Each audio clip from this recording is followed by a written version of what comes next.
Thank you so much. I think the house is full, and we need to start our session. First and foremost, welcome to the AfriFoods webinar 1.2 on governance for food system transformation in African cities. My name is Michael Oloko, a professor at Jaramogi Oginga Odinga University of Science and Technology.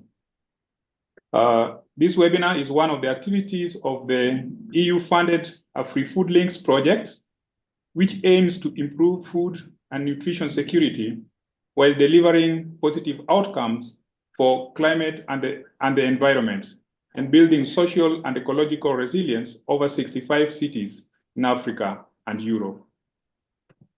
AfriFOODLinks project is currently being implemented by over 24 partners, with ICLEA as the lead partner. HIVOS, an African consortium member, and RUAF are the lead organizers of this particular webinar. Receive greetings from all the partners within the AfriFOODLinks. And again, welcome to this webinar, which is the second webinar under the AfriFOODLinks community of practice, which links researchers and policymakers across Africa and Europe for networking and sharing of knowledge on best practices on urban food systems, governance in Africa and beyond. In this webinar, we will unpick and analyze different elements of urban food systems governance and examine how understanding of governance issues can strengthen work to advance food system transformation, including harnessing favorable governance and working around unfavorable governance. Overall, our aim is to increase shared understanding of issues related to governance of urban food systems by drawing on both expert inputs and on the experiences in the selected African cities. The structure of this webinar will be as follows. We have Jess Halliday, the Chief Executive of RUAF, will set the scene on the concept of food system governance and its various dimensions. She will be followed immediately by Gareth Haysom of the African Center for Cities at the University of Cape Town, who will share an African perspective. After that, we shall have a presentation session where we shall have two presentations about African cities. We have a presenter, Paul Opio from Kisumu, and Emna from Tunis. We do this to learn about the main governance challenges faced and how they are dealt with. This will be facilitated. This discussion will be facilitated by Barbara Emmanuel, who is the chair of RUAF and former manager of the Toronto Food Strategy for Toronto Food Strategy. After that, we shall have a Q&A session, and we hope to hear some of the reaction or issues or comments from some other cities, especially from European cities, about how experiences of Kisumu and Tunis resonate and what they have learned. Before the end of this seminar, we shall have the final words from Renee from HIVOS. Housekeeping, we request the audience, please use the Q&A box to write any questions to the speakers and panelists. We'll have several pauses as we move on with this discussion, and the speakers will be able to address some of your questions. You can also use the chat box we shall keep an eye on that so that we are able to respond to some of your reactions. We also remind the speakers, we need to be audible and try to be a little slow so that we can get to understand what each one of us would be talking about. At this moment, we move to the second stage of this webinar. And I would want to introduce our first speaker to you, Jess Allison. Her bio will be shared on the chat. Jess is a specialist in urban food system governance and provides consultancy and thought leadership on topics including urban agriculture, policy, resilience to multiple shocks and stresses, gender inclusion, and food environment. Welcome, Jess Allison, to share your views on this topic.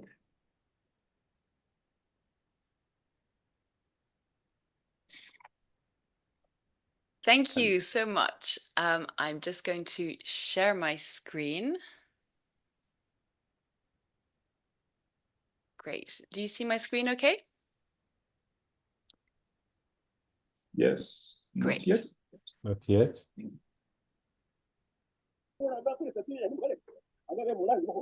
Is it good?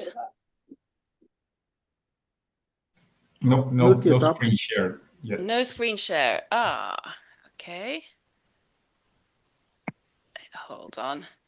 That was my bad. I forgot to press the all-important share button. Is that better? Yep. Great. Sorry for that. Okay, so thank you very much. I'm going to give an introduction to the concepts surrounding urban food systems governance. So first of all, what exactly do we mean by governance? We mean the process of making decisions about what the food system should be like, and the process of implementing these decisions, which are often articulated in policies and strategies, action plans and programs, and also the process of monitoring their performance. So very importantly, governance is not top-down decision-making being made and dictated by government alone. Rather, governance involves non-state actors and organizations like farmers, food businesses, civil society, academics, unions, and so on, working with local government. And they all have, to some extent, a say in decision-making about the food system, and they may also play a role in implementation. They may bring to the table knowledge, experience, perspectives that inform the vision and the priorities. They can bring energy and innovation, complementary skills, increased capacity, and sometimes financial resources as well. So I'm going to talk about several dimensions of urban food governance that frame these processes of making and implementing decisions. Integrated horizontal governance, vertical multi-level governance, territorial governance, and community governance. So these organizational structures and ways of working in these dimensions have the potential to create an enabling environment for food systems transformation, or conversely to constrain interventions that can be applied at the city level. So first of all, horizontal. We talked earlier about non-state actors working with local government, but we do still need local governments to be able to actually make policy happen. Which local governments departments should be involved? Well, ideally, all of those with a role relating to food. So it may be public health, working on food safety, nutrition, education, working on school canteens, food skills, etc. If you ask one of these departments what food policy is, they'll answer in terms of what they do. It's like the metaphor of the blindfolded man and the elephant. Each one describes a part of the elephant they know best, and they imagine that's all there is to it. So with an integrated approach, each department can learn what each other does. They can see the full picture, the full elephant, and they can learn to work together to be complementary to each other's objectives.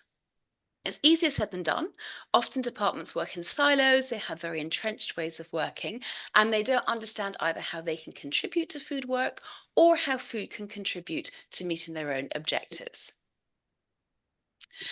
Moving on to the vertical dimension, So local urban governments are closest to the needs of their citizens, and each city or urban area faces a particular food-related scenarios or issues depending on local context and demographics.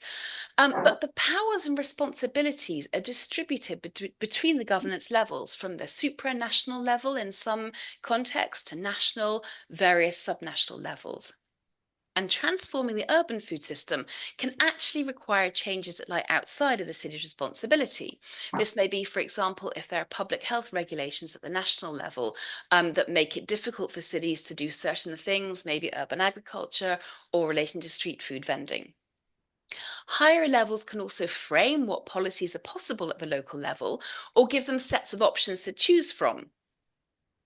And there can be different discourses around food between the levels.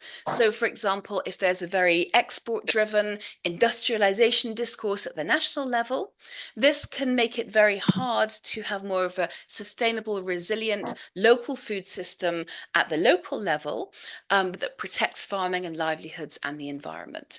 So we really want a multi-level vertical governance that creates an enabling environment for urban food actions that meet the local needs. The next dimension is territorial.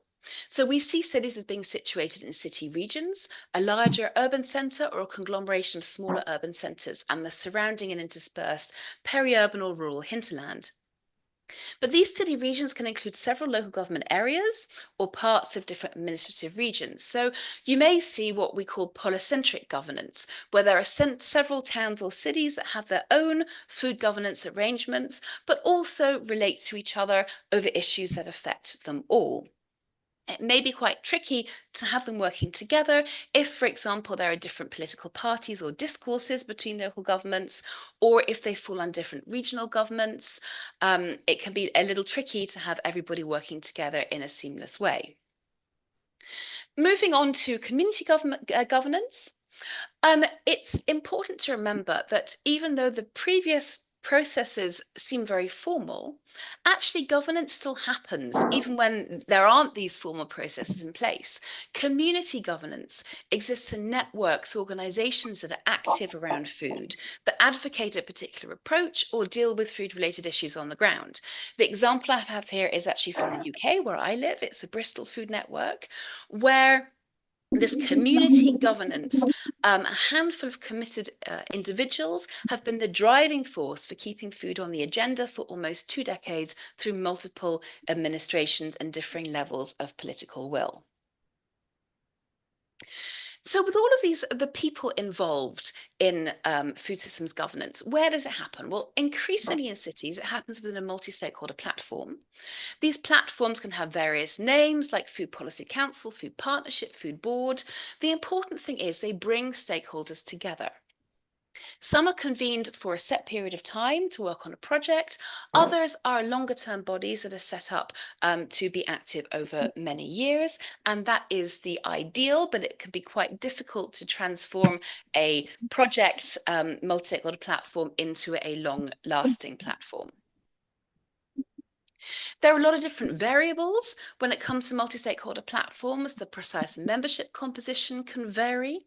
Their precise role can vary between advisory, making recommendations, providing information, lobbying, also whether they exist within local government department or outside of the state, maybe run by an NGO, whether they're formal or informal gatherings, and also how decisions are made, whether all members discuss and then vote, or if there's a leader who makes an informed decision.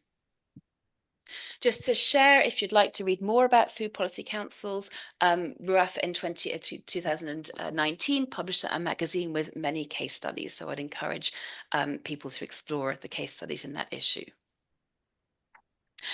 Right, let's talk a bit about inclusiveness. So some multi-stakeholder platforms and food policy councils are more inclusive than others. The people who are most affected by an issue to be addressed, or who will be most impacted by a policy or a program, are often the most marginalized, the least empowered citizens, maybe low-income families, young people, the very old, unmarried women, female heads of households, disabled, illiterate migrants, people from different religious or ethnic groups, sexual orientation, gender identity can also be a factor, and so on. All of these different factors and many more combine to make up a person's identity. So we take an intersectional approach to understand that not all women, not all disabled people, etc., have exactly the same experiences. So this means that actions or policies or programs can have a greater or lesser impact on different people, depending on their identity. What we mean by inclusiveness is that everyone who has a stake or an interest in the issues being discussed is able to participate, and participate in a meaningful way in all discussions. It means not just consulting them and then going away and using their inputs, but people being involved directly in every step, from discussion, assessment of a problem, to visioning of what changes I'd like to see, drawing up solutions, having ownership, serving as advocates for take-up or for changing practice.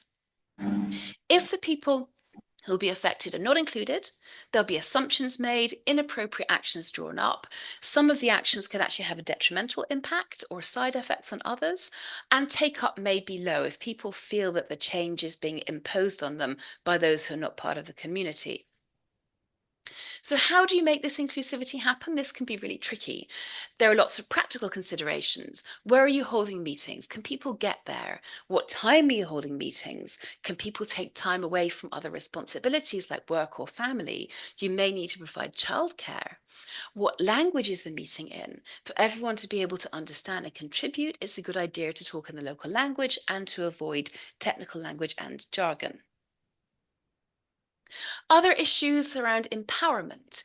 If everyone's going to feel comfortable and confident speaking in a workshop setting, are there implicit or explicit power issues? Maybe if you have politicians and business leaders side by side with school students, will the students feel like they are able to speak out? If you want informal food workers alongside city officials, the informal workers may be worried about being censored for activities that go against local regulations. In some places, women may not feel like they can speak freely in a workshop with men present. So sometimes the more powerful participants may need to be accommodating, make space, or even agree that the meeting is a safe space with no repercussions for expressing views.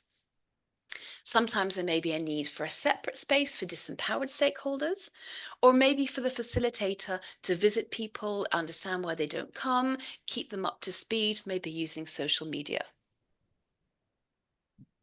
And lastly, reflexivity is crucial. So not all the people, the same people will be needed for every issue. So there's always a need for frequent rethinks of membership, questioning, is everyone here who needs to be here?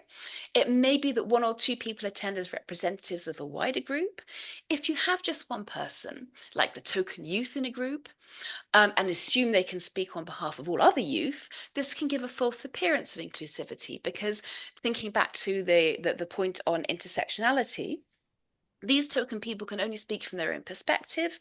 They might not have typical experiences, so the factors making up their intersectional identities may mean they can't speak for the most marginalized or the most vulnerable. And leaders and all participants need to constantly check their own unconscious bias. We all have unconscious bias. So can we presume that we can understand everyone's experiences? If the people who will be affected and who are not leading decision-making, decisions will be affected by our own assumptions and unconscious bias. So I will leave it there. Thank you very much. Yeah, thank you so much, Jess. You are just on time. You just taken 1 minute extra. And thank you for your overview on the food systems governance and the different forms, and how this relates to the different kinds of multi-stakeholders platforms that we may have in our various cities. Thank you for that overview. We are not going to react or to the presentation, but we shall do that after Gareth Gyson, after he has given us an overview of different forms of food system governance in various African cities. So welcome, Gareth Gyson. Gareth Gyson is an urban food system researcher at the African Center for Cities at the University of Cape Town. He's an experienced researcher and has engaged with quite a number of projects relating to urban food systems within Africa, Europe, and other parts of the world. So thank you so much and welcome, Gareth. Thank you so much, Michael, and thank you, Jess, for that wonderful introduction. I will now, can you all hear me? So I'm going to, I didn't have to leave out a whole lot of slides. Thank you, Jess, because you've said what I wanted to say, but I'm going to speak to my conscious bias, is the relationship between these multi-stakeholder groups and specifically looking at the roles that local government play and can't play in governance. So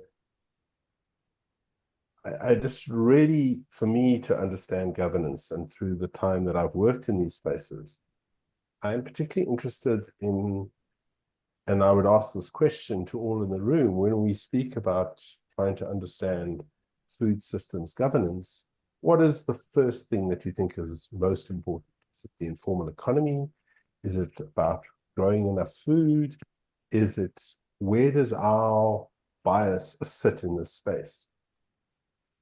From a policy perspective, I would argue that we face quite an interesting challenge in that the way in which the food system and earlier food security have been framed results in a production bias, a dominance of thinking that if we are going to engage in food security and managing food systems at a territorial, at a city scale, we lock into this idea that we need to grow more food. And the way in which I like to build this, kind of defend my position on this, is that we had a number of events at which our understanding of ensuring a more just food system was attained, and those events defined how certain aspects were framed and how we approach certain things. So the World Food Conference, after a number of famines, focused on production.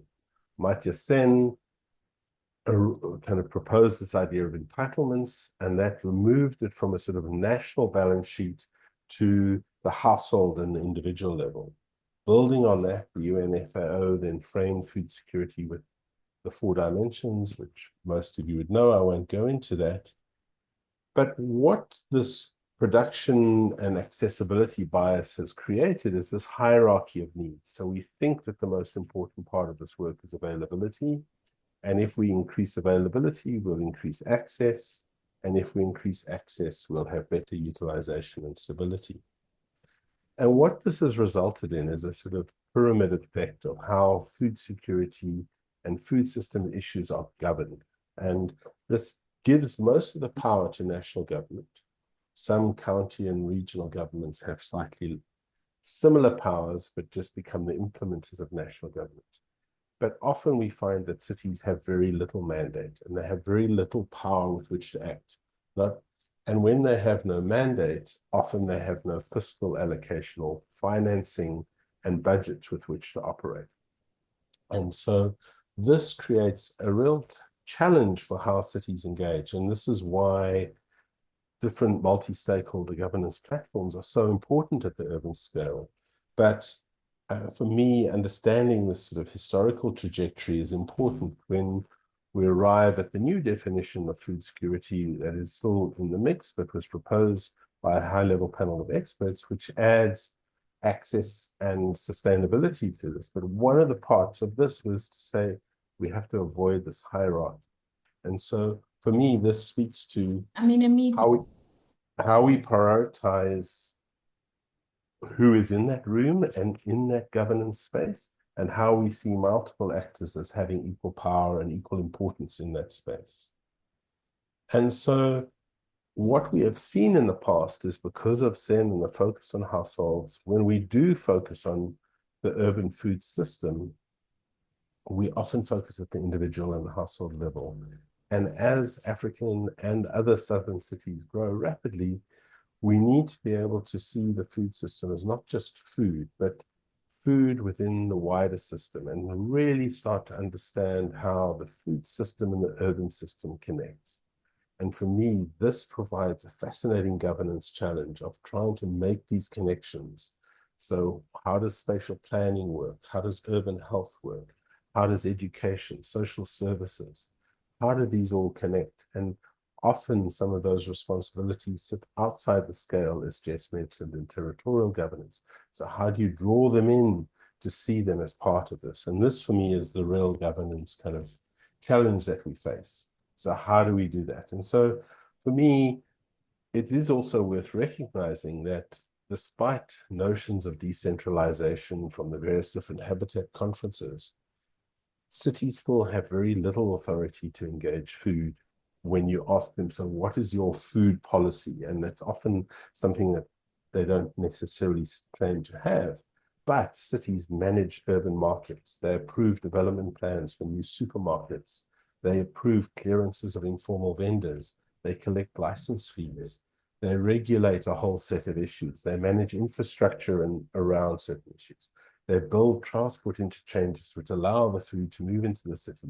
So indirectly, cities are making a significant amount of food-based decisions.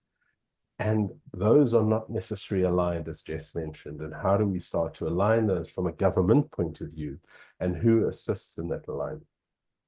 In African cities, because of the nature of our development trajectory, we have multiple kind of planning and governance authorities. So often we imagine sort of governance as formal kind of governance, where you have planning, servicing, construction, and occupancy. But as many of you know, in African and southern cities, often we occupy first, build our usika or our tuck shop or our stall, and then try to find and lobby for servicing, and then try to come into planning. So in a governance perspective, we have this interesting tension between legal, illegal, etc. And then in many cities in Africa and elsewhere, and there's some members of traditional authorities in the room, we have traditional authorities who control the land, who control access to land, and are active in these decision-making processes. So I just want to speak to Cape Town very briefly, because Cape Town is an interesting process, where this is a city-led process, where it's actually driven the food policy, but it started with research and understanding the system. It resulted in kind of policies that were then folded into their strategic policies. It was made possible through our networks with C40, ICLEI, the Milan Urban Food Policy Pact, but even partnerships with the Toronto Food Policy Council and Food Policy Pact. And these have all been developed through a set of relationships that have been building for over 20 years. So this is work that is around actively building processes and building local networks that are important without claiming anything until 2019 when the policy emerged. Similar to the case in Brazil, South Africa and Brazil had this right to food, which added to the imperative, but didn't necessarily always assist. So there are other wonderful components, and I'd ask you to look at some of the reading around the work that's happening in Tanarivo, in Arusha. Stellenbosch was an interesting process that started, but the civil society groups withdrew, it closed.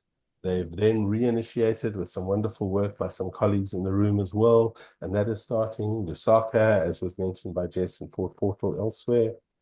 And for me, it's about really trying to see how the urban system and the food system connect, and the multiple voices that bring that together.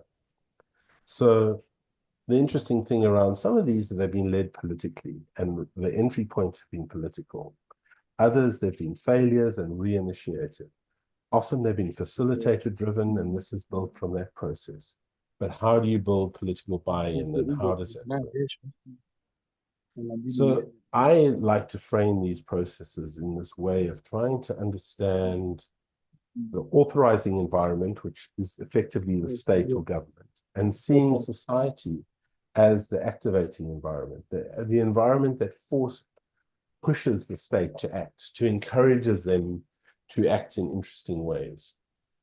And the reason I say this is often in many countries, it's very difficult for community groups to speak directly to government. Local government, but other spheres of government that are further away are really quite different. And for me, the space of governance collaboration is the way in which we facilitate these connections. And food policy councils can enable those food governance groups, networks, food boards, whatever they are, they enable those connections between this idea of the authorizing and activating environment. But these require mediation, facilitation, careful curation, etc. We have sites of power in the activating environment and sites of politics in the authorizing environment. When we don't have this, we often have the opportunity for capture, misdirection, corruption that pulls things in the wrong direction. But for me, a critical part of this is that for a process of governance to be truly kind of equitable in many ways, we need to ensure, as Jeff said, that there is true inclusivity, etc. And we also need to acknowledge that these processes do need to allow time, a bit like they need to ruminate. They need to be able to kind of embed and kind of get through the system in ways that become really generative. And so just as one of my last few slides, I think there is some criticism of some of the African urban food governance processes, because I do think we do still need a society to hold government account in all spheres, city, regional, national, to ensure that we have equitable access to food. So we need to be careful that when we create these structures, we're not letting government off the hook, that we are encouraging them to actively try and pursue issues of food justice and the right to food. But we also need to understand the values and politics that play in these mechanisms and make sure that they are inclusive, as Jess mentioned, but equally that they do strive for equity in the interests, I would argue, of the most vulnerable, not in the interests of the most powerful or the connected elites. So for me, just briefly, I think there are multiple entry points with which to start. We don't have to do all the research in Cape Town. We can start anywhere, one issue in the food system, and start to build up from there. But for me, the key point is always look inwardly. I think across Africa, and our colleagues in the room might kind of either disagree or agree with us, but there are lessons to be learned on how to do these things in many other cities. But I think for us, we need to sort of think of how, as African cities, we do this from an African city perspective. And I think it's also important to start where we are. There's a huge amount of food systems knowledge by the multiple actors in the food system, and understanding the connections to the urban system, and how do we build from that. And so let me stop there and say thanks very much, and pass on back to the facilitator. Thank you so much, Gareth. You are 2 minutes ahead of time, but I did want to stop you because of the importance of the issues that you are bringing up. So together with Jess, you brought up the concepts of urban food systems. These are very, very important. And Gareth has given us the perspective from the African cities. So before we move to get some specific presentation from 2 African cities, that is Kisumu and Tunis, I've checked the Q and the A box. There is no questions. I would encourage us to be writing questions in the Q and A box. Because we don't have any question there, maybe I'll just give 1 minute. Anybody who wants to raise an issue.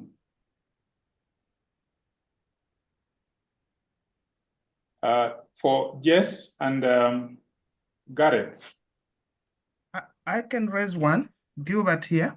Gilbert, yes. Yes, from Zambia. Thank you very much for the 2 wonderful presentations. Deeply appreciate all the ideas. I just pasted the question in the chat, but I think I can ask. Both presentations make wonderful comments. I want to ask on both on ways of and functioning. Gilbert, you're not clear. I'm Can you here. come again? Get me? Yes. Come again. Get you now. Hello.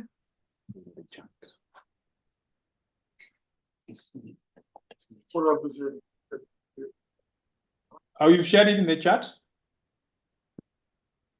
He has. I will maybe read out the question, and if that's in order, Michael. Yes. So the question is, how do we ensure long-term sustainability of the innovative urban food system governance platform? So Jess, do you want to answer that first, and then I can offer a view after that? Sure, Sorry, I think that's the pass the buck. No, that's fine. I think that's the million-dollar question. I think you can't ensure that it's going to last forever. I think you can do various things to promote long duration of these governance platforms. I think setting up a focal point of within local government, really assigning responsibility within local government and entrenching, embedding it within local government, particularly in between electoral mandates or over a long period of time, or when key officers may leave, making sure that the knowledge is retained. I think also institutionalizing through policy or embedding within planning processes can also be very helpful. It doesn't always work. In some cases, there can be very, very long experiences that can be uprooted maybe by a changing government or something else that happens. But there are various ways of promoting this long-term governance. Thank you so much, Jess. There is also another question in the Q&A box. Gareth, you'd want to respond. What are the main governance challenges African cities face in advancing food system transformation, especially in terms of multi-level coordination and the integration of food policies across different actors? Thanks. I'll maybe jump into that one first, and I'll also answer a little bit. Jess has answered most of the question to Gilbert, and I have a slightly different. I have a perspective that I think is a lesson learned from a couple of these processes. I think one of the main challenges facing is kind of what I laid out was this question that cities believe they don't have a food mandate. And so I often hear it's not our mandate, it's not our job. Talk to national or regional government for that. And I think for us as African cities that are transforming rapidly, the challenge is to make it abundantly clear that the key sites of struggle is that we need to ensure that African cities are actively governing their food system and understanding that. And that's particularly important given that I would believe we only have 10 to 20 years before most African cities are built and the systems we have are cast in concrete. So we don't want to have systems where we have shopping malls everywhere and ultra-processed foods through takeouts everywhere through drive-thrus. We need systems that work for our various different societies. The other problem that we have is that hierarchy that I explained is made more complicated, where many cities are run by opposition governments to the old traditional kind of democratic transitions, post-colonial governments that still govern the national government. And so national governments are very reluctant to pass resources on and make opposition party governments in the cities look a lot better. And so this is a sort of political tension that food policy work and the work that Jess described builds a kind of muscle to circumvent some of those challenges. To answer to the question that Gilbert asked, I think for us also to acknowledge that there is this ebb and flow. Barbara, you can speak to some of the Toronto things where there's wonderful energy and then it recedes through political, resourcing, crisis issues. But often I think it's about building that network where that muscle keeps practicing. And so that might become smaller working groups somewhere else. They might move outside of government. But suddenly when the opportunities change, they are reactivated in interesting ways.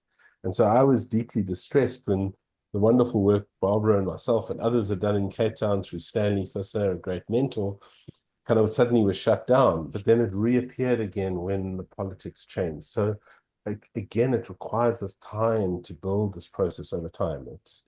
Anyway, let me stop there. There's not much time. Yeah, thank you so much, Gareth, and the response. I can see there is a question from Janet on the Q&A box. I would request that we preserve this question to the next Q&A question. There is also a question from Gilbert. Once again, how do we ensure long-term sustainability of innovative urban food systems governance platforms? So as we move on, we can keep this in mind. We know within the AfriFOODLinks projects, we are engaging with issues of multi-stakeholder platforms, especially issues relating to their sustainability, that long-term effective operations. So as we have this one in mind, let us welcome specific presentations from 2 African cities, Kisumu and Tunis. And allow me welcome Paul Opio from Kisumu. Paul Opio is an urban food systems and programs management specialist with interest in food security. Welcome, Paul Opio. You have 8 minutes, please.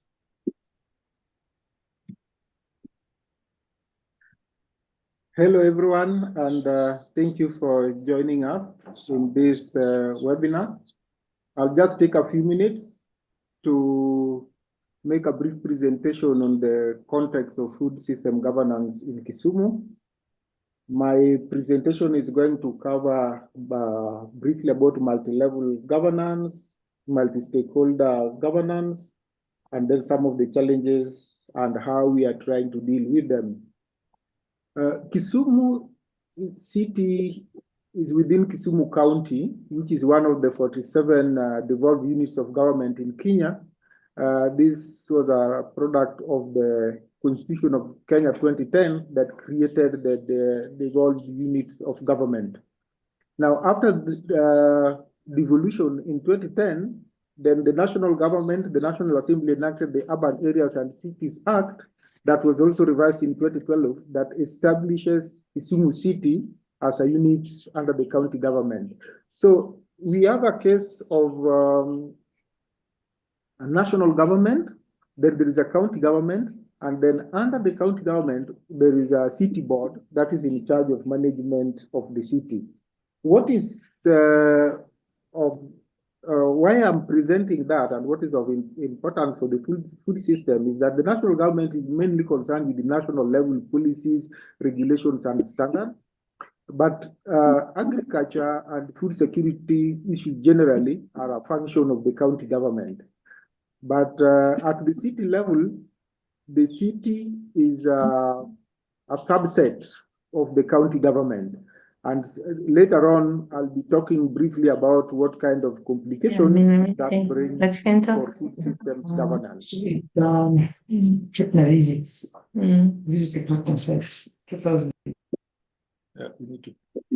Now, okay, thank you. Just for our participants, kindly just mute if you are not speaking. Thank you. Yeah. So Kisumu is a signatory of the Milan Urban Food Policy Pact, and later on there was a program that was supported by FAO that supported Kisumu to establish a multi-stakeholder governance platform. It started as an informal platform called the Food Liaison Advisory Group.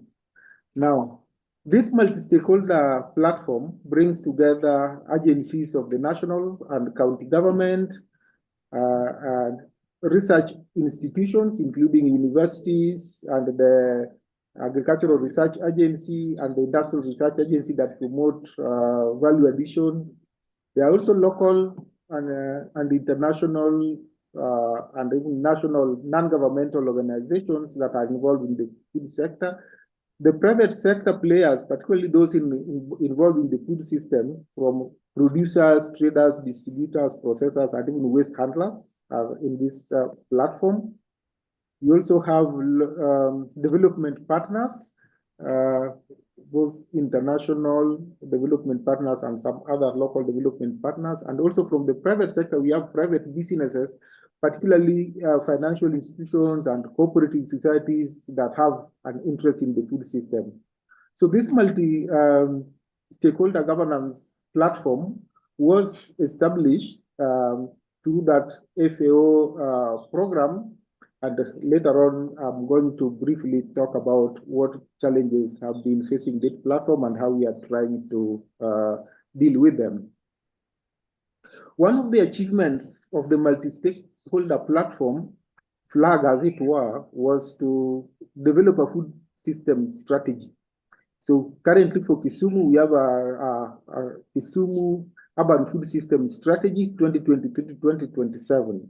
However, the implementation of this strategy has a little bit problematic because making distinction between the county and the city is difficult. And so the strategies for the whole county, of course, that was agreed because of the understanding of the city region food system, as it were. But it was realized that it really does not adequately address urban issues because of the county-wide nature. And then at the city level, there is no specific department that coordinates urban food system issues, as the city is considered a department within the larger department of physical planning and urban development that has no food mandate. So FLAC, currently there's a program and we are working to transform FLAG into a food council. So now we have FLAG. This is the Food Liaison Advisory Council of Kisumu. Though it was formed because it was a donor-driven project, but right now, of course, it has been facing those sustainability challenges, and we will be making some recommendations on how that can be done. Now, so how are we dealing with these issues? AfriFOODLinks is currently working to strengthen FLAC.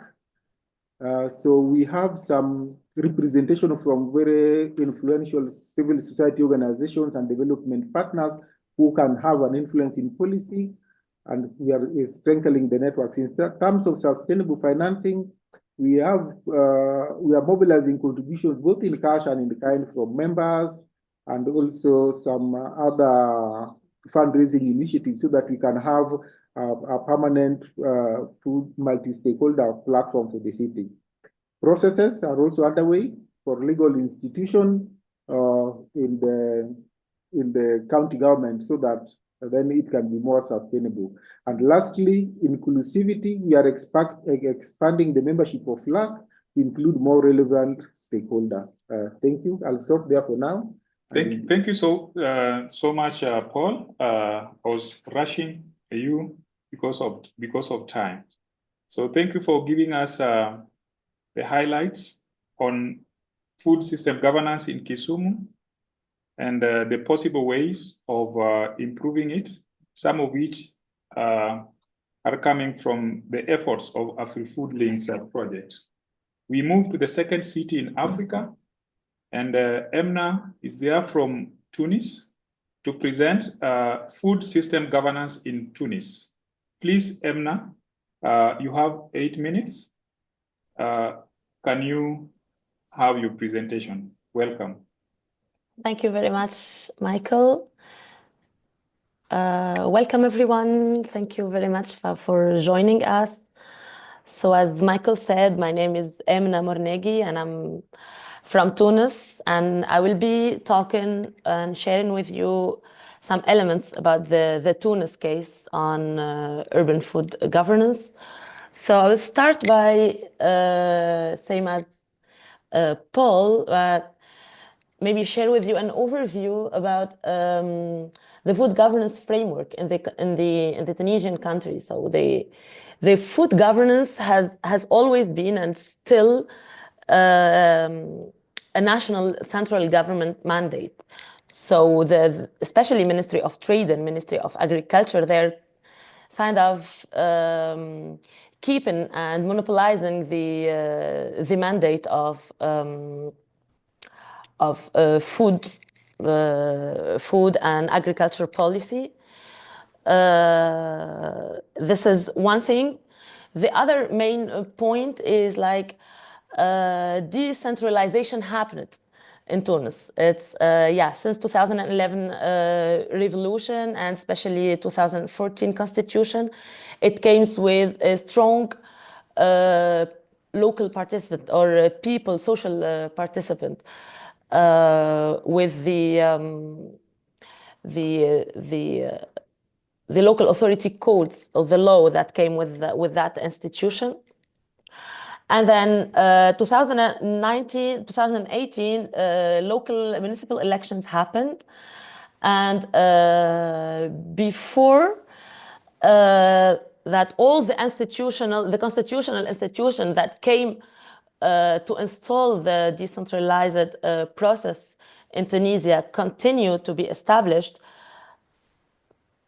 a huge political change happened, and then there was the adoption of a new constitution in Tunis. So this new constitution, it came with a really interesting framework.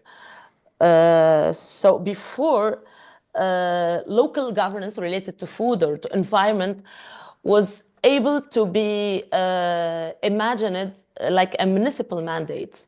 So with the new constitution, it was cited like local councils elected mandate, and the elections of these local councils happened. Those local councils are established now, but so there is a kind of, how to say, parallelism and parallel local governance or local authority representation by law, by the constitution. So this is the second main element to understand, I mean, the governance system, the overall governance system. So going to food system and urban food system, I wanted to share what happened. So the involvement and the commitment of the municipality of Tunis City, as I mean the capital of the country, in the Milan Food Pact. So the municipality of Tunis signed the Milan Food Pact in 2019.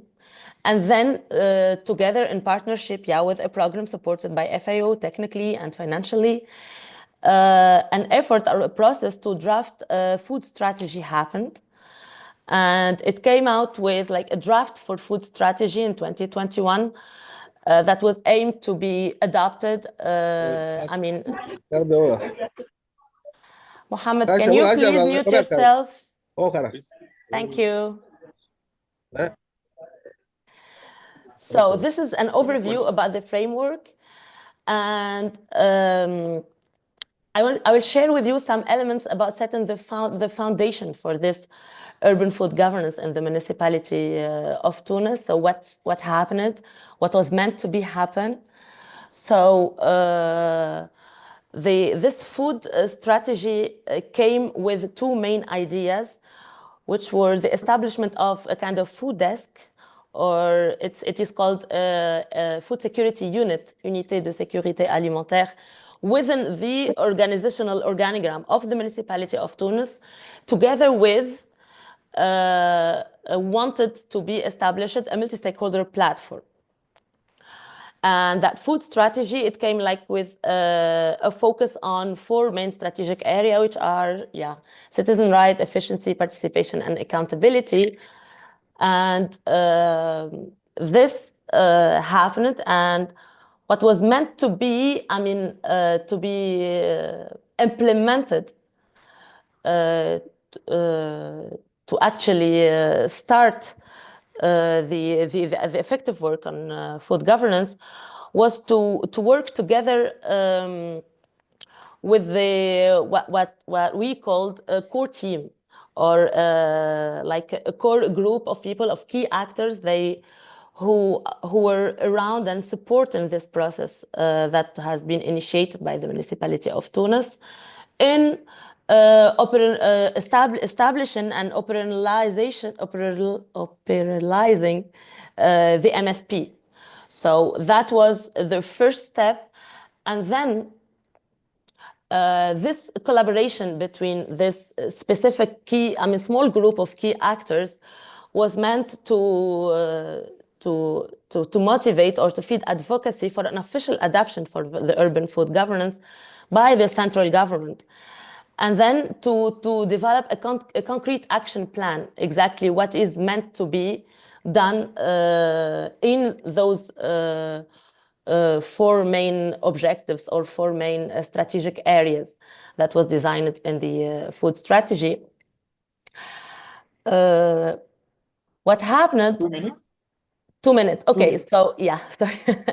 What happened right after it was like the political situation in Tunis didn't stop from being dynamic and being changing.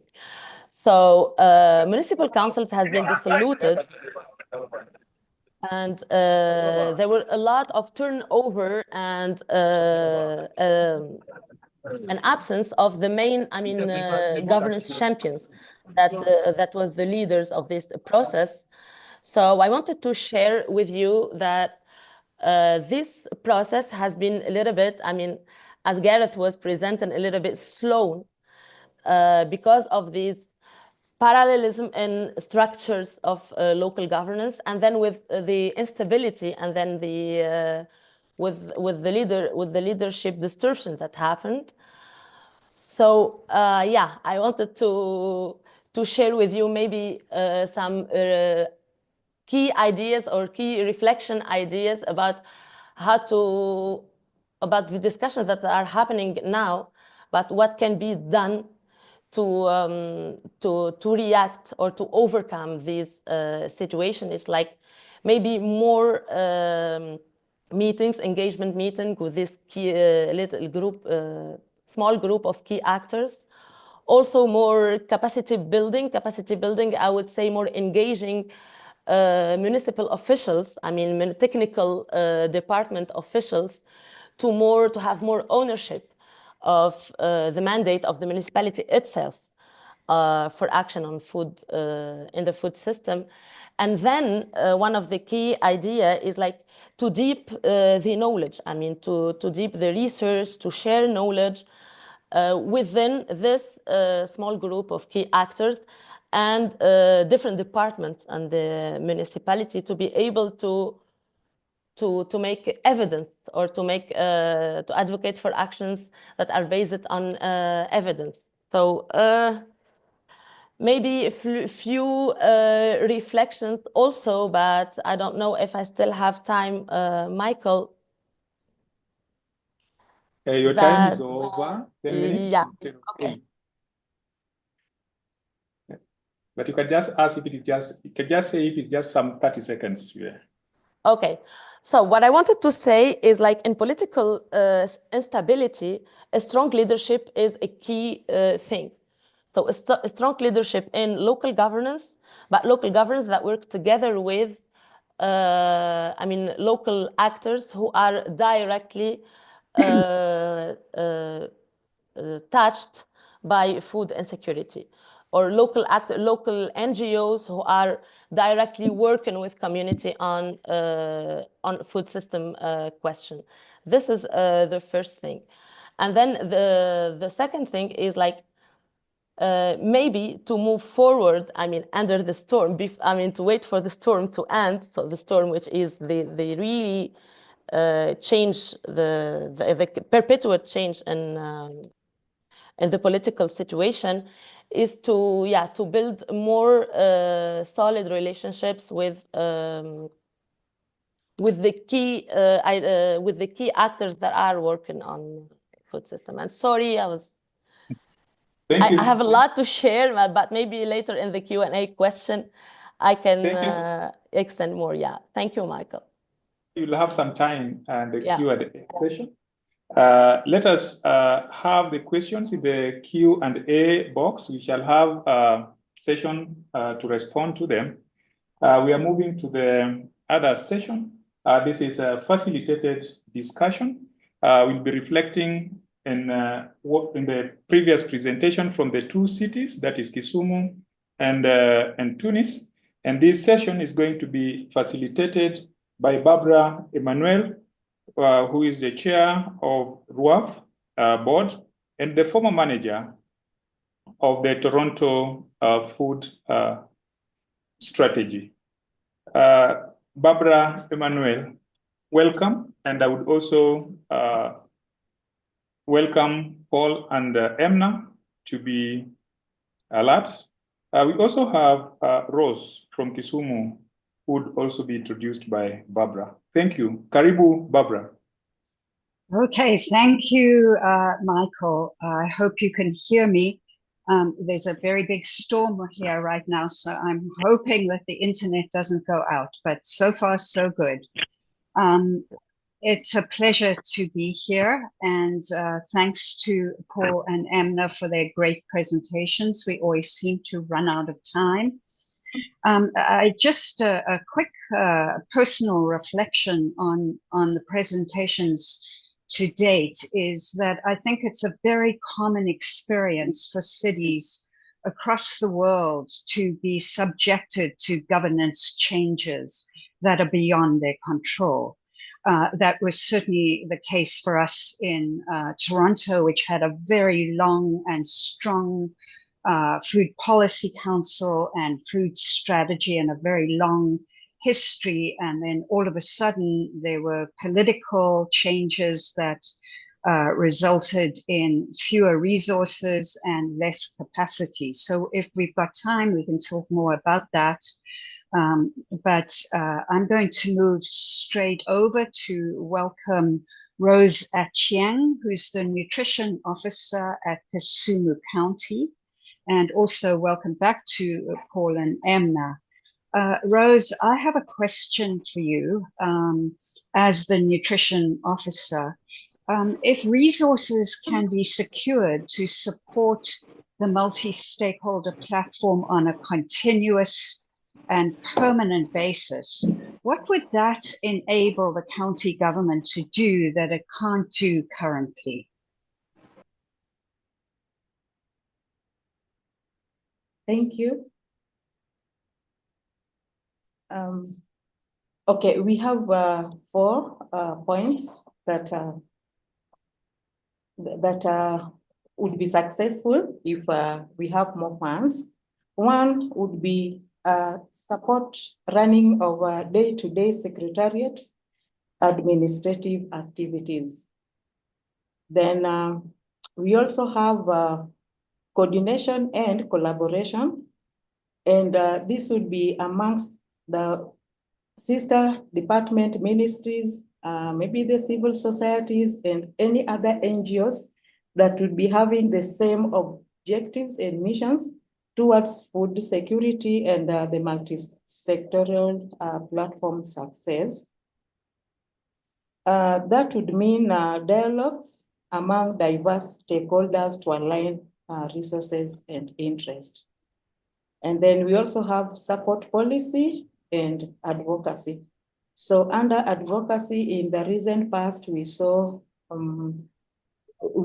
during meetings other NGOs or collaborators that were able to help in achieving the writing of 2 strategies that the county got last year. And then on policies, how to come up with the best policies anchored on the national government.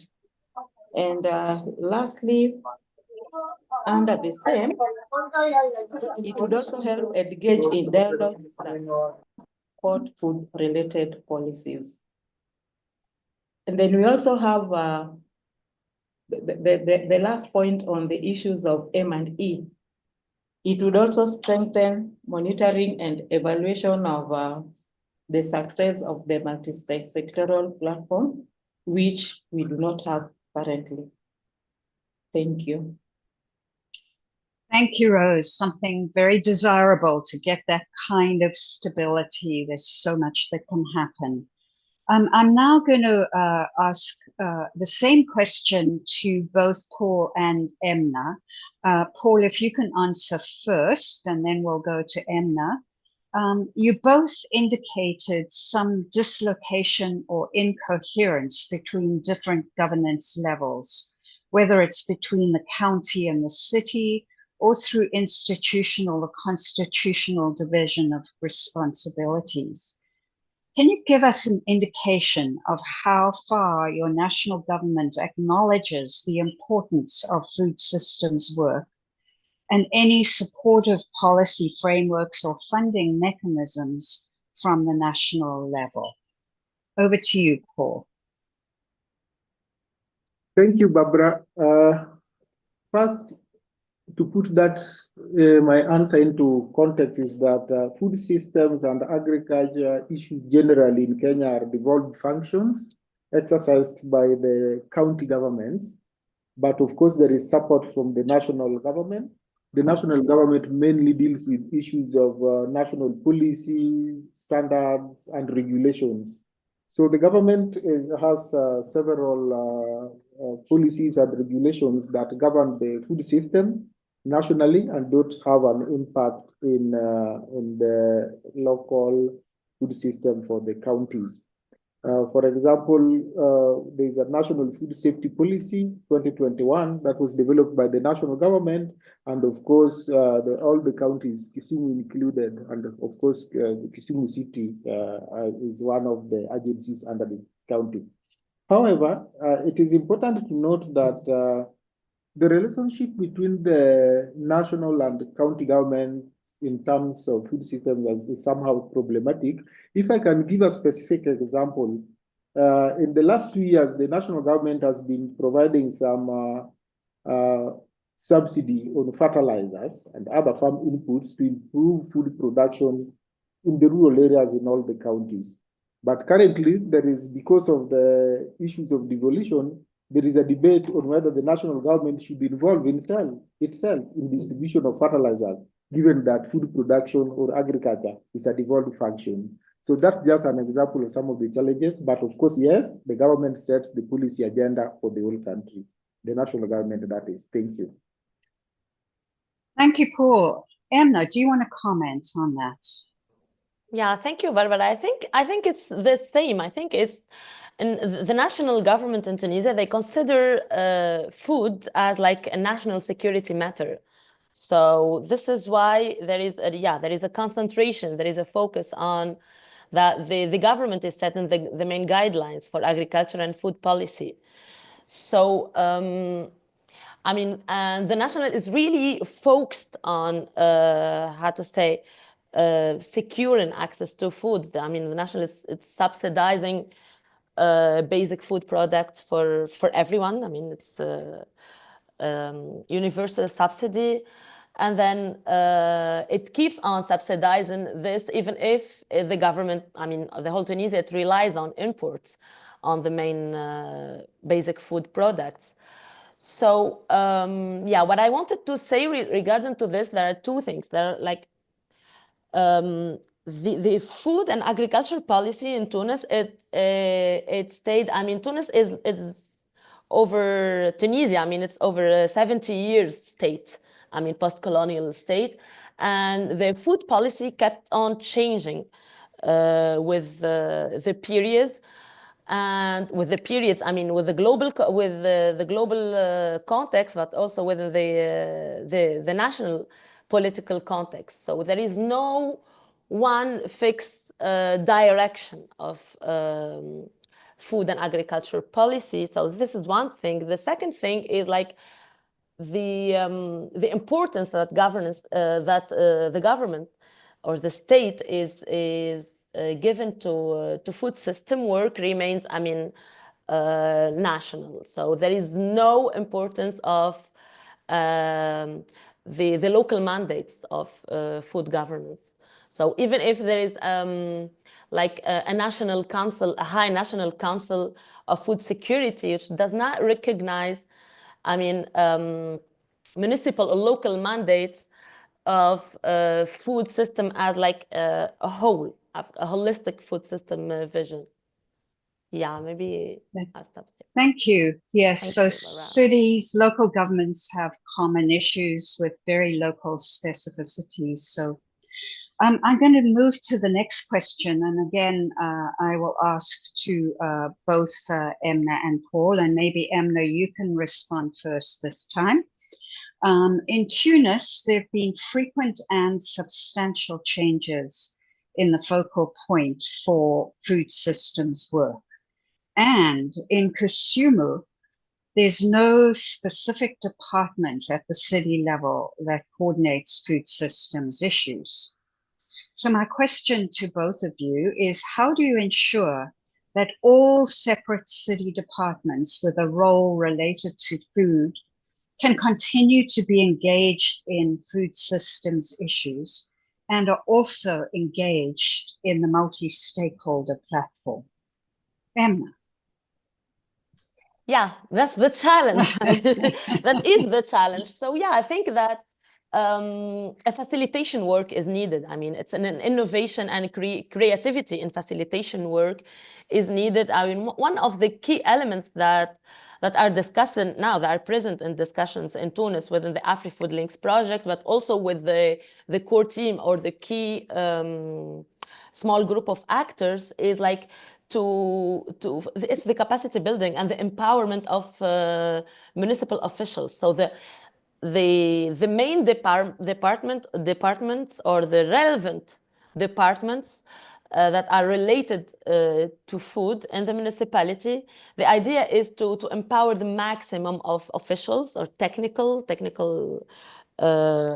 staff there to build like a kind of a pool, a group of the biggest number of people possible, for them to have the ownership, for him. And this is also to ensure some kind of sustainability, because yeah, what Paul said related to FLAC in Kisumu, it's also the same in Tunis.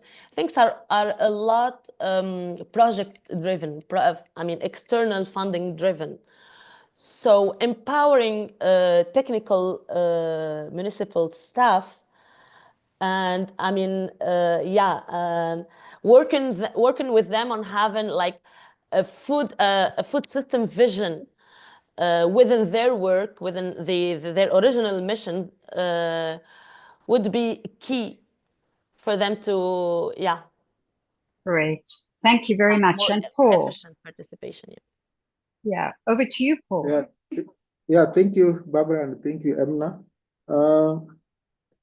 I think for Kisumu, what we've done to engage and keep engaging these departments is to continue sensitizing the relevant officers from each of the departments on how the multi-stakeholder platform and its processes can be able to assist them in achieving the mandate of their various departments. For example, we have people from public health, people from the Ministry of Health, that's the Department of Nutrition, people from trade, and all of them have the mandate of their departments, including even some of the NGOs also have their mandate. So what we try to emphasize is to let them understand that the multi-stakeholder platform is enabling them to be able to achieve the mandate of each of their departments. And in that case, we are able to win them over and have them continue participating, and we continue to work together towards a sustainable food system for the city. And of course, for each of the participating departments, we endeavor to get some commitment from the heads of departments, some written commitment that they'll be participating in this process, so that even if the head of the department is not available, then the officers in that department are at liberty to engage with us in this process. Thank you. Thank you, Paul. So, in some ways, this is very much about relationship building right across the city, relationship building wherever possible with national government, relationship building with people in the community, with producers. So that's a key element. In the interest of time, I'm going to move on to the next question. We could have a full webinar just on this issue. But I'm going to bring us back to the discussion about inclusivity that Jess and Gareth also talked about. And so Emna, maybe you can answer first, then Paul, but you both mentioned the importance of inclusivity in your multi-stakeholder platforms. Which of the strategies mentioned by Jess have you used to promote inclusive engagement and meaningful participation of underrepresented groups, including perhaps informal sector workers?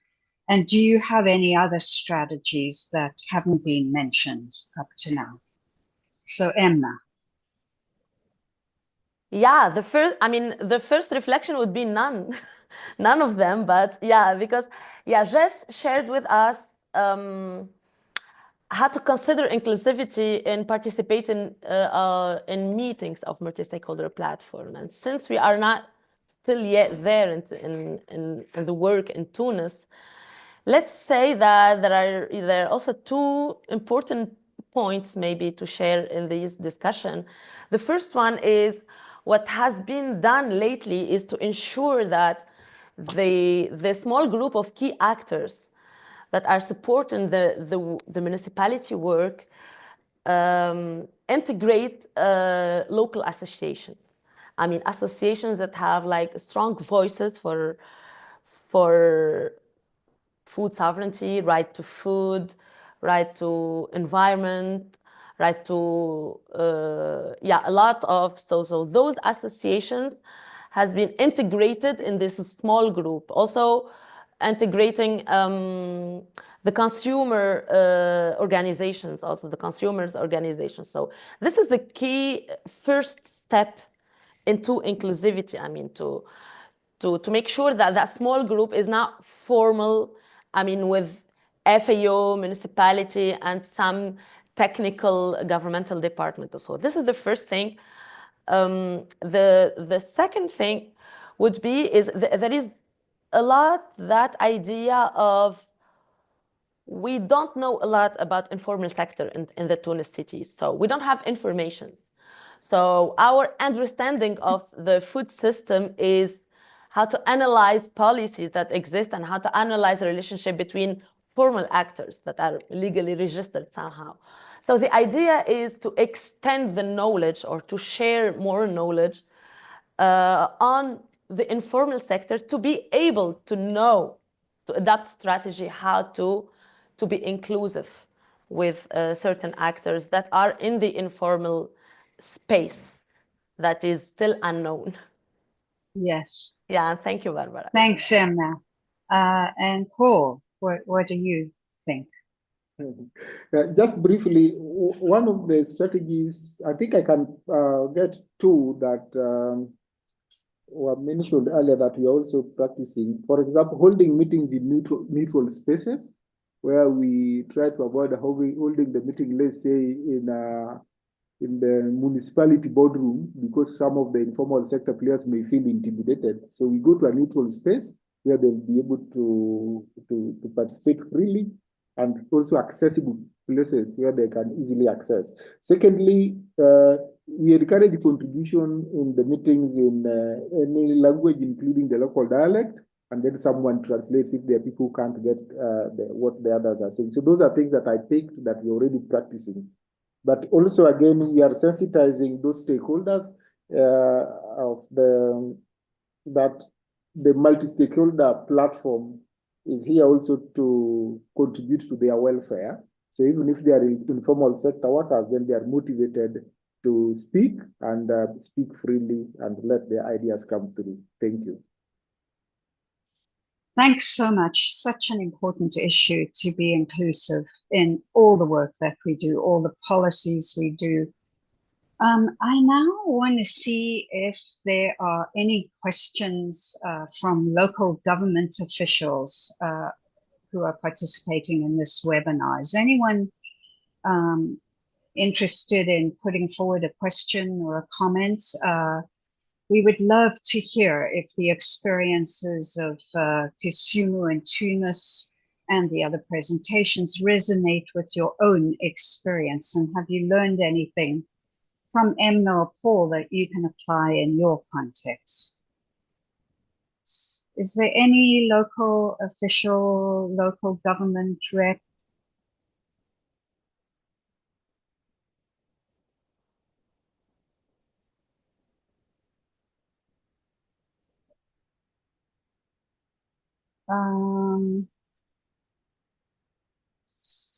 I'm not seeing any questions in the, yeah.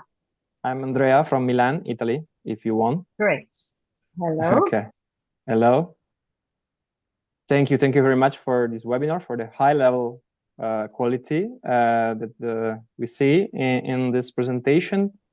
I want to express the experience that we had, not just as city, but also as project manager and coordinator of a European project, Food Trails, working with other 10 municipalities, completely different municipalities in Europe. And we focus on advocate our role as city. Is a point that today was discussed. Why we are so important at different levels of the governance to bring our voice to different institution. For us, our role was to bring our voice to the European Union.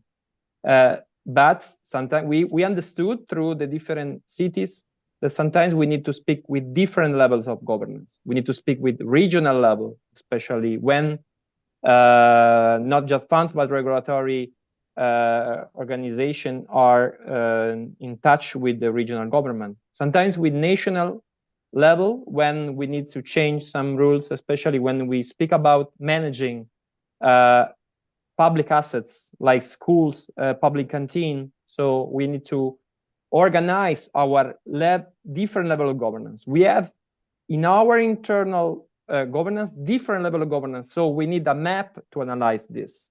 That's why I put in the chat an example how we organize, and at a glance we can see a picture of how we are organizing our governance in 11 cities. With this multi-level governance grid. Is just an example. It's a tool that helps us to have an idea on where we can focus our attention in terms of gaps or strength in our governance. And I think it can be interesting also for African cities. I want to conclude to say that the point for us is the intersection between the horizontal and vertical elements, dimensions of the governance. In that interaction, we can do something. We can do something in terms of cities. We can play our role through, as I say, managing public assets, using public money that we can bring attention to our departments, to bring to the food policies, because we need to convince our colleagues in the municipality that food policies is important, like mobility, culture, health. This the point. And of course, working on managing direct services like public canteen or food waste resources. Thank you very much. Thank you, Andrea. Yes, there's so much we can learn from each other all over the world, because there are so many common issues that we face at the urban level. In terms of our lack of resources and our lack of legal capacity when national government determines it. But at the same time, there is so much we can do at the city level. And frankly, there's so much we have to do going forward, because we are the government closest to the community. We see the impact of these the policies and impact of all the pressures that come to the local level. I'm wondering, Michael, do we have time to discuss any more? I think we might be out of time for this section, but if not, there are other questions I could ask to other participants. So I'm getting guidance from you here in terms of the time. We only have 10 minutes for this webinar. So does anybody have anything really burning? Is there anybody that wants to very briefly jump in and comment on what we've heard here? And anybody? Or if not,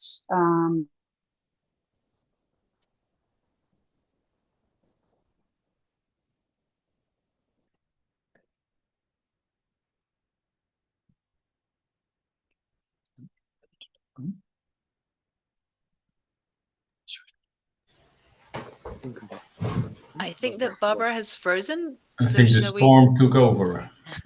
Thank you. Yeah, Barbara not on, but I think she was just finishing that session of guided discussion, and she also gave an opportunity for any member, one of the participants, if there is an issue that they can raise.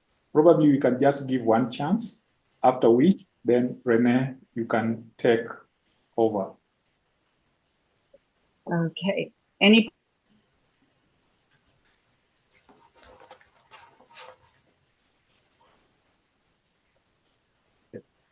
So thank you so much. I think we are approaching the end. So I would like to take this opportunity to invite Renee from HIVOS to present some of the key points, and as we wrap up this session. So Renee, welcome. Thank you very much, Michael. And as Barbara was saying, we need to continue this discussion. It's impossible to now take out some key points to summarize this lively discussion. That's why I would like to compliment first the speakers and the facilitators for this great discussion. Also, the Q&A was also in the box, very lively. And we'll continue on this topic with AfriFOODLinks, with our cities, with all our partners. And as mentioned, Michael mentioned, we'll also continue and pursue this discourse in the community of practice. And we have been working with a number of cities, and in the discussions that you provided forward, it resonates very much what is going on in Cape Town, which was presented, but also in Mbale, in Ouagadougou, and they are all in different stages. And there are many lessons to learn for these cities. So some of the takeaways, I think, first of all, governance, I think it's very key. It's a process. It looks complex, it is complex, but it's a process in which each city or city region has its own history, characteristics, and challenges. And it's good to be aware of this different form of governance. You cannot involve all actors, but there are different tools of involving different actors at different times. As was just mentioned in the case of Kisumu, sometimes you need to reach out to another level, or in the case of Milan, to another level of governance. And sometimes the decentralization is there, sometimes it's not yet there. And one key element there, I think, is to bring that information then again back to the platform that you are involved in, whether it's at the city level or whether there are multi-level elements of governance present. I think very very helpful there is also to be able to make choices. What food system do we have? What food system do we want? And using this resilience, for instance, as a key indicator in deciding on the city region food system. Inclusivity was mentioned a number of times, and in the Q&A it came up that also being aware of power and power relations is key.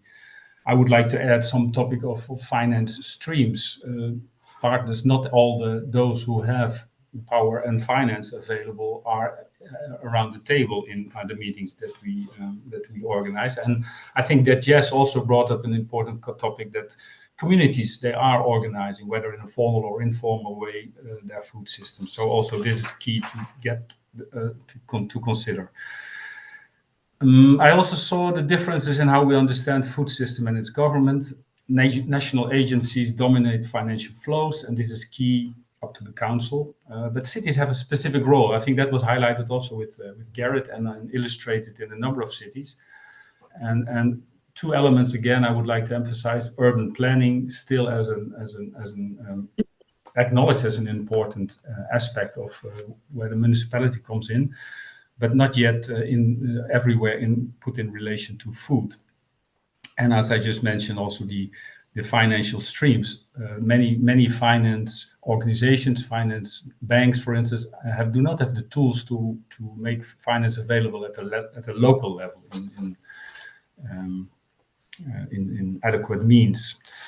I think another point that came up was start where you are. There are many different entry points. Sometimes the process drops. Sometimes champions step out. And you have to start all over again. This continuous facilitation, continuous sensitization, and communication are important elements in these governance processes. Not to forget leadership, and not always the same leaders, but leadership. And where do we want to go to? What did what did we already do? What did we learn? Are important elements there. Monitoring was mentioned by Rosa from Kisumu is also, we forget sometimes, and we need finance for adequate monitoring and communication. So in a nutshell, I think continuous facilitation, mediation is important. It needs time, and we need continuous agreement and reflection on what food system do we want and do we need. And with that, I'm sure I didn't capture everything, but for me, these were important points. Thank you very much. Thank you so much, Rene. We are coming towards the end of this seminar. And I would just want to say thank you for the key points that you have taken note of. I remind everyone that the discussions here has revolved a number of issues that the cities within the AfriFOODLinks projects are working with towards developing new multi-stakeholder platforms or strengthening the existing ones. So the issues discussed here would be very helpful in trying to guide the ongoing processes in the project. I would want also, as we conclude, I would want to thank all the participants in this webinar and all the speakers for the presentation and the preparation that has gone in this. I would also want to thank those who are who have been working behind the scenes to make sure that this webinar is successful. We shall be having the recording and the report that would be available, and we shall have this in the AfriFOODLinks website.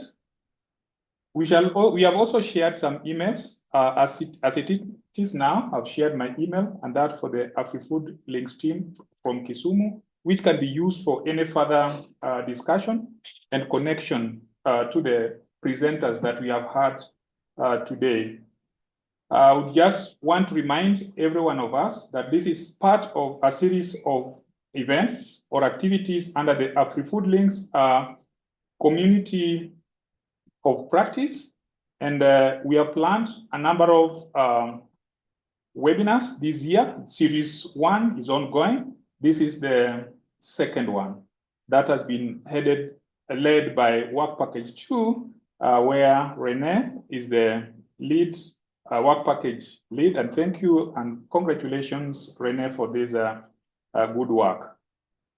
In March 2025, that is 2 months away, Work Package 3, that deals with promoting inclusive and circular agribusiness and innovation, will be having their webinar, and we invite all of you. They will be considering business models in each hub cities, the 5 hub cities that we are engaging with, Kisumu and Cape Town, and included Mbale and Tunis, and the potential of scaling up these business models as well as replicating them. They'll also consider ways of strengthening the small-scale entrepreneurial ecosystem, and also considering issues enabling emergence of innovative and circular food businesses contributing to improved nutrition. And finally, they'll be considering a financial model that is improving access to finance for most of the business traders that we have within these hub cities,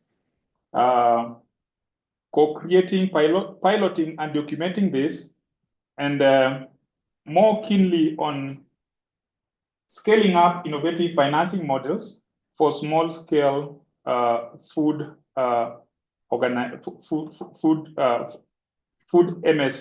MSMEs. Otherwise, I welcome you to this one, this webinar.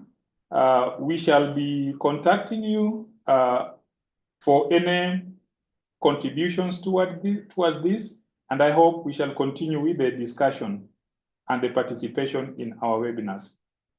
Otherwise, we come to the close of this webinar as we wait for the next webinar that will be in March 2025.